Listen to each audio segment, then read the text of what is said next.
Hi, my primary topic is the well-being of an individual and focus on how the environment and landscape can affect one's well-being. Well-being is an important aspect of everyday life and is a combination of mental, physical, social, and emotional health. It can be affected by the landscape we live in, travel through, and how we interact with it, whether it invokes joy, peacefulness, or discomfort.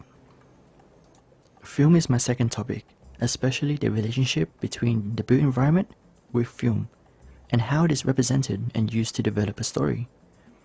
One aspect of landscape architecture is designing the landscape for human uses and experience. Similar in film, the landscape is used to create a space, used to frame an event, or used to tell a story. Moving forward, I intend to show these lessons in exploration in a collage animation, similar to Jose Espar's Young, or the wonderful disturbing work of Collins Raff. The White Bay Power Station is located in a key area with many intersecting routes. It contains a large open space that leads to the public, providing opportunity to explore the lessons on how one site can be created into many characters. In film, the frame is an important tool in storytelling. It focuses our mind to the subject and composes all the elements required to create a visual relationship between the audience and the film. In landscape, it can be used to frame a story or to create a point of focus within a landscape, guiding our eyes and minds to the subject. This also raises the question of how a frame can change over time, or even create a frame within a frame. But like Michael Tower said, frames in film produce boundaries and limit what amount of potential a scene gets. This is shared in the world of built environment as well, where walls, trees, and hedges can create boundaries. And this is a possibility to break the boundary and open our minds. So the first lesson, use landscape as a frame, or break it. In film, the story is sometimes told through the landscape, and sometimes the landscape tells the story. The landscape can be a guide as well as tell the history of that one place.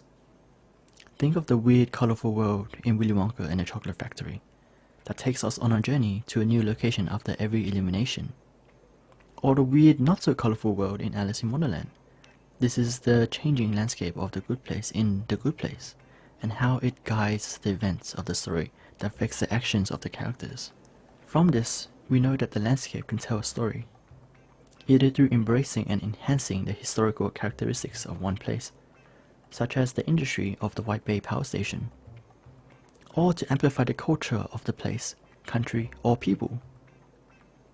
But most importantly, the landscape can take us on a journey. Lesson number 2, story through landscape. At the beginning of a film or of a new scene, there is almost always an establishing shot. This helps set the mood and tone, helping guide the story. Think of the dark, colorful world of Blade Runner, or the bright, mad colors of Mad Max Fury Road. Indiana Jones sets the mood for the many adventures of discovery, or how Lord of the Rings uses these shots to introduce us to each unique race. Just like in film, we can use the landscape to set the mood and tone. It can be used to set the tone for a formal place for meeting, gathering, or a place to relax and stroll. Or it can be used to set a scene for an abandoned place, sparking curiosity, for adventure and discovery. Or even set up a creepy atmosphere. Lesson number 3, landscape to set up the landscape. In the world of film, the landscape can be its own character, and as the audience we can grow and develop an attachment to it, or grow to hate it. Think of Hogwarts in the Harry Potter series, and how it's a key character through the movies. Or how Wes Anderson uses color to show the changing character of the Grand Budapest Hotel. Think of the different planets and cities in Star Wars, like Tatooine, Cloud City, and Endor. In practice, a landscape that is a character is more memorable, hence creates more connection with more people. The landscape can be presented as a wonderful, peaceful character, or maybe a colorful one, or even a nightlife character. Lesson number 4, landscape as a character. In summary, Lesson 1 showed us that landscape can be used as a frame. Lesson 2 showed us that story can be told through a landscape, and the landscape can tell a story. Lesson number 3 showed us that the landscape can set the mood and tone. And finally, in lesson number 4, showed us that landscape can be a character. Thank you for listening.